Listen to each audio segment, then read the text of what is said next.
Caught my wife cheating and found her secret lover's DMs. Now that I'm divorcing her, karma has hit her hard. She's begging for forgiveness. This is my first post, but I have been lurking since it all went down. So, this is all pretty fresh. My wife of 5 years, together for 13, was caught cheating in the first week of May. I found DMs that painted the entire picture, and it still burns just thinking about it. She started talking to this guy at the beginning of March, and towards the end of March, I began to notice the change. Her social media selfies were extra, and she started going out to the same club, bar more and more where she met this guy. She would go with girlfriends, her mom, and sisters, so at first, I didn't think too much of it. But once she started coordinating going to this place, which is not like her at all, I knew something was up. I would randomly try to check her phone, but it had a complex password, etc. All the red flags were there. Anyway, a week before I caught her, I called her out on the rift between us because I'm sure all of you know how a cheater acts. She said she thinks we need to separate because we are too different, blah blah blah. So I agreed and told her if she wants to separate, she needs to leave. We agreed that I would give her time to find a place since I have always been the provider. We have an 11-year-old son, so she has chosen not to work for a long time. Fast forward a week, I find the DMs and confront her through text. All she says is she's coming to get her stuff when I'm at work. So she moves in with her sister,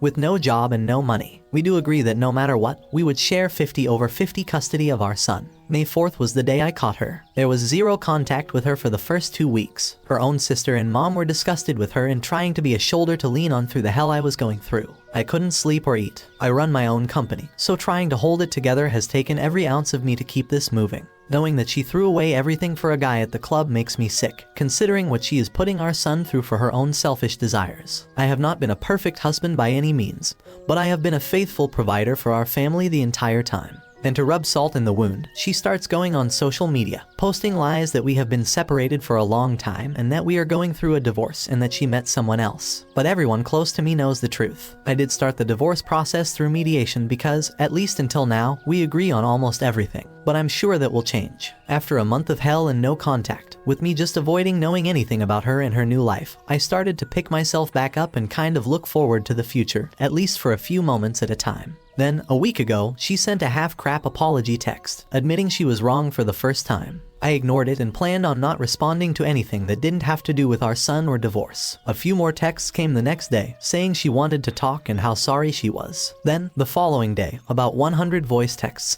and messages begging me to forgive her and take her back, and how she was blinded and would do anything to make it right. It turns out she got a Dewey a few nights before, and I guess without me to hold her hand. Her world is crumbling around her now all of a sudden. I always believed in karma and that it would catch up to her, but I seriously didn't expect it to happen this fast. For a brief moment, I felt a small victory after the month I just went through, but that faded fast. The small progress I made has started all over again. I'm staying strong, but there is that little devil in the back of my mind tempting me to see if she is willing to change. But trust me, I know it's just a desperation attempt by her. This is ongoing now, with her saying that she will show me she can be a better person. But I was better off when she was just living her new best life. Sorry for the book, and a terribly written one at that. There are so many more details that make it even more messed up.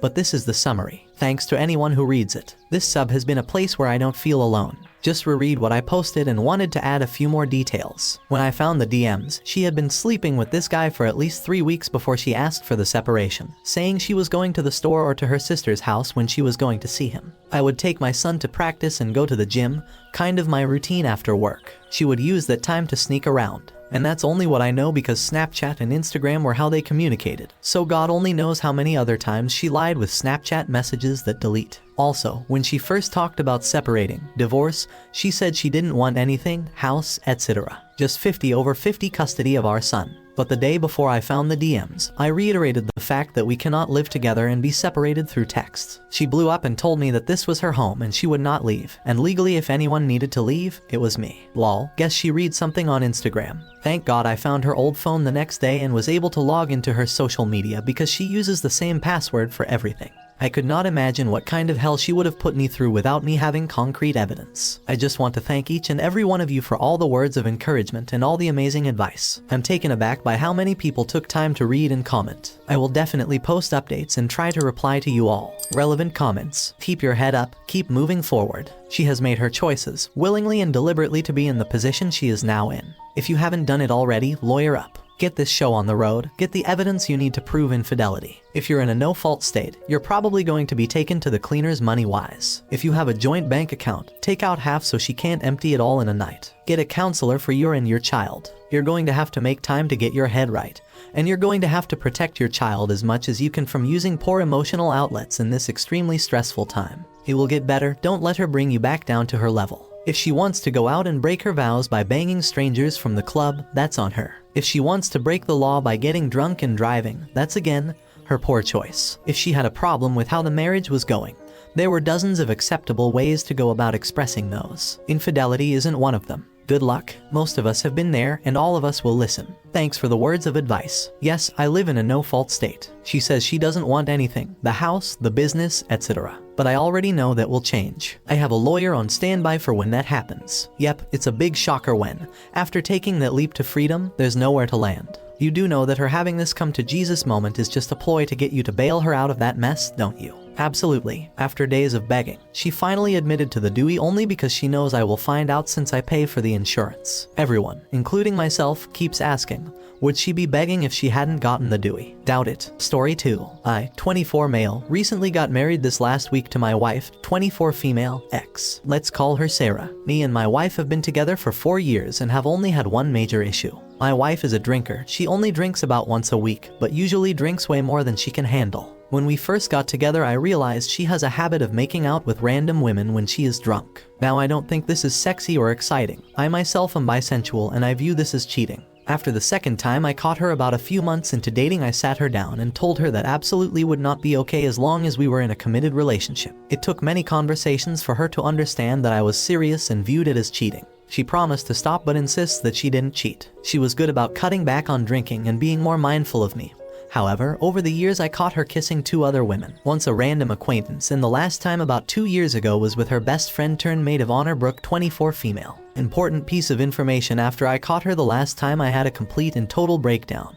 And it took her coming to my therapy sessions and couples counseling for her understand how badly she hurt me. I told her if it ever happens again, regardless of the circumstances, I was out. This brings us to present. The wedding day comes around and it was perfect. Happiest day of our lives and whatnot. Then the reception. We of course got pretty drunk, not blackout or belligerent, but definitely drunk. At some point my wife asked me to get her pair of comfortable shoes. On my way back I see my wife with Brooke's tongue down her throat in the middle of the dance floor with her other bridesmaids. I stomped my way into the reception, pushed Brooke out of the way, and said something along the lines of, "What the F are you doing?" At this point everyone stopped and looked at us and I just threw the shoes and walked out. Sarah chased me out bawling hysterically. Since this has happened, I canceled our tickets and hotel reservation for our honeymoon, and I am strongly considering divorce. My lovely wife has gone from begging to crying to name calling. She ultimately decided I was a massive idiot for embarrassing her at our wedding and throwing away our relationship over nothing. I think I'm just done this time. She's hurt me so many times and can't even see what she's doing wrong.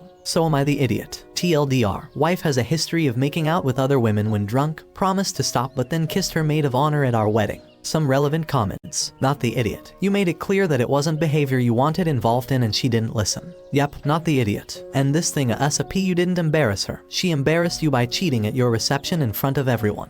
Now she's trying to bully you into staying with her and even having to apologize to the cheater SMH. She does not love or respect you. Talk to a lawyer as soon as you can before you risk more and more financially. Not the idiot. Once a cheater, always a cheater. You told her one more slip up and it was over. This is that one. Get the marriage annulment and move on with your life. She isn't gonna stop doing this, and if she is doing that with her maid of honor, I can promise you they have done more. Now if they still are, I don't know, but yeah boss, she has no respect for you or this relationship. She wanted the wedding and you to just keep playing along cause she has gotten away with it 4 times before now. Kick her sass to the curb. Not the idiot. You set your boundaries with her and she violated them multiple times, including at your wedding. She agreed she wouldn't and you told her that you were done if she did again, as it has been established as cheating. I mean, she literally was making out with her in front of your friends and family at your wedding. Honestly, you'd be an idiot at this point if you don't leave her cause she is never going to change, since she really doesn't believe she is doing anything wrong. The fact that she doesn't realize that she is the one that has destroyed your relationship is on her. Tell she can be free to make out with all the friends she wants now and end it and find someone who treats you better and respects you. Story 3.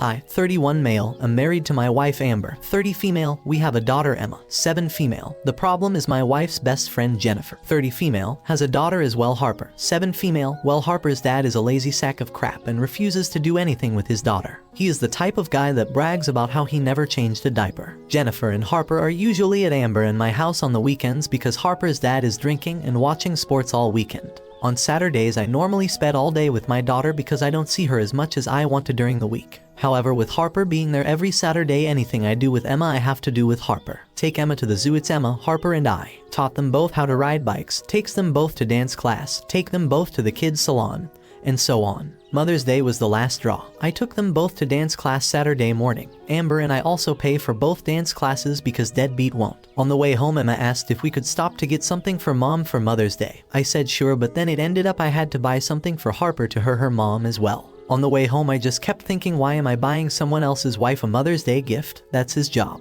A few days later, because I did not want to ruin Mother's Day, I told my wife that I am tired of raising Harper. Her real father needs to step up. I tired of it taking away time I get to spend with Emma. She said that Jennifer is her best friend and we need to be there for Harper. Now she is not speaking to me and sleeping in the guest bedroom. So am I the idiot? Just wanted to add some updates to questions I see. Emma and Harper are best friends. It was my idea to spend Saturday with Emma. I work more during the week, so I wanted to spend Saturday with Emma and to give my wife a bit of a break. We pay for things. Jennifer's husband thinks it's a waste on money to pay for dance class and Jennifer can't afford to pay by herself. Jennifer and Harper do things with Amber and Emma 1 or 2 times a week together during the weeknights. Some comments. Not the idiot, but I don't think anyone is addressing the bigger picture. It sounds like Jennifer is keeping Harper away from her father for her well-being. You mentioned drinking. If Jennifer is an abusive relationship, you and your wife need to support and encourage her to leave. Your wife may be aware, which is why she was so defensive about wanting her to be there. Not the idiot. Personally, I'd never be able to not take in a kid that needed it. A lot of kids with crappy parents have their mental health saved by the kindness of friends' parents who step up.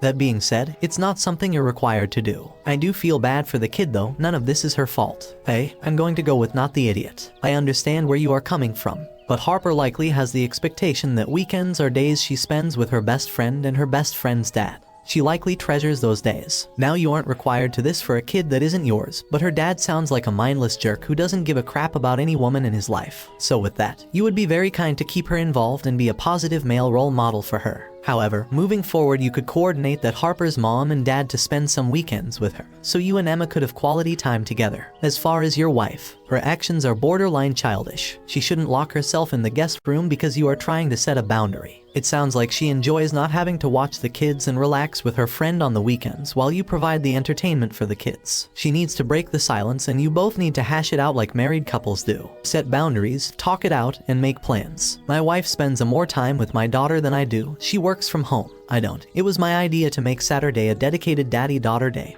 One, so I got to do things with her and to give her a break as well. Update. So quite a few people has asked for an update on this situation. Sorry it's taken so long, but it's been a hectic few weeks. As for the updates, the Amber and I are fine. Her reaction was based on poor word choices by me, poor communication by both of us, and some things I was unaware of at the time. The short version is, things at home were much worse than I was aware of for Jennifer, and my wife had only recently found out how bad things were. Mother's Day was the straw that broke the camel's back for Jennifer as well. She was raised in a you must stay together for the kids family. When Harper came to me for a gift, she realized that her daughter did not see her sperm donor as a father, so it was time to get out. Jennifer came to my wife to ask for help leaving because she had no family in the area, and Jennifer does not have the financial resources to leave on her own. So the night my wife was going to ask me if we could help her is when I told her I was tired of raising someone else's kid. That's what caused her reaction. The Saturday after our initial argument, Jennifer did not come over and Emma went to her grandparents. So the wife and I had a long discussion about what was going on.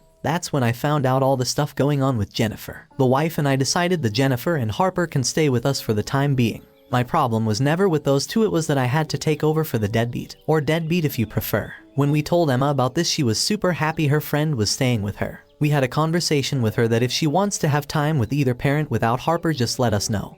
And we do not want her to feel left out of anything. Last weekend, with the help of a U-Haul and some friends of mine, we got all of Jennifer's and Harper's stuff and moved it into our house. The good thing is we have a 4-bedroom house, so everyone gets a bedroom. The bad news is my wife's office got moved to the basement. Wish me luck, we shall see how this goes. Update. So it's been almost a year since my last update, but with Mother's Day upon us, I thought I would post an update and try to answer the questions I've gotten. Jen and Harper are still living with us. As I mentioned before, Jen did not make that much money. She worked as a phlebotomist for our local health network. The good news is with the current nursing shortage, they have a program where they will pay for employees to go to nursing school. She was able to start that in the end of August. The bad news is it's an 18-month program and they only let you work 20 hours a week while you are in the program. So the arrangement is once she graduates, she will move out then. That should be next May. The divorce with Deadbeat is still ongoing. Once he found out he was going to have to pay child support, he tried every dirty, nasty trick he could think of. No idea when that will be finished. My wife is doing good. She happy she is helping her best friend.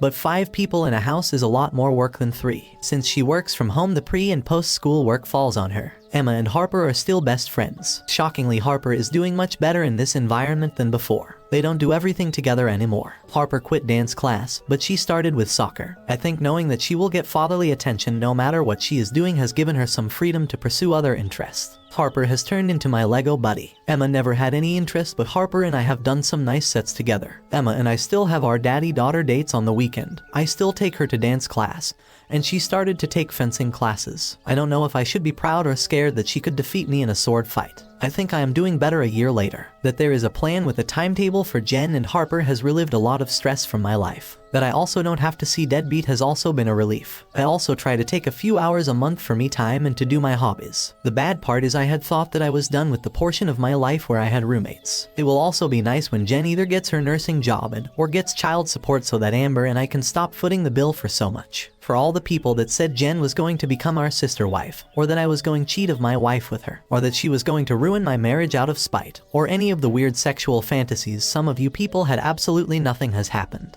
Thank you so much for watching till the end. If you really like our videos, then don't forget to like, share, and subscribe. Have a good day.